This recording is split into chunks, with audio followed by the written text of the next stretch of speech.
वोकला की तहरीक शुरू हो चुकी। बड़ी देर की मेहरबान आते आते ये आपका सवाल था, तो कहा गया था कि वक्त का इंतज़ार करें। क्या कहा था मैंने आपको कि वोकला आती है डिक्टेटर के अगेंस्ट। तो इस वक्त मुल्क में मार्शल लॉ तो है नहीं, लेकिन पार्शल लॉ तो मौजूद है।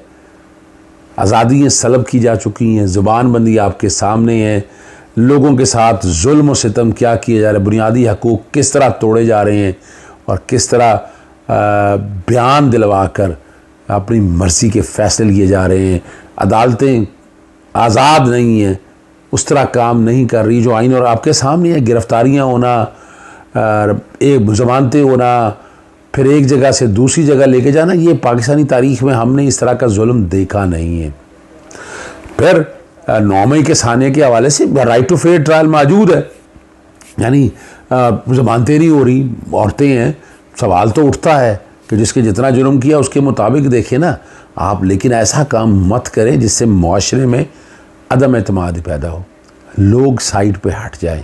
अब तमाम हमारे वकला ने इआदा कर लिया है और 90 दिन के अंदर इलेक्शन, मिलिट्री कोर्टों में कोई ट्रायल नहीं चलना। जो इलेक्शन नहीं जिन्होंने कराए उनके ख़िलाफ़ कार्रवाई के हवाले से बात बड़ी वाज़े आ चुकी हुई है। साइफ़र के हवाले से भी जो चीज़ें सामने आ चुकी हैं वो भी आप समझ सकते हैं। तो तैयारी रखें आप। वकला जब सड़कों पे होंगे तो आवाम तो सड़कों पे आएगी। जो खौफ के बुत है वो टूट चुके हैं।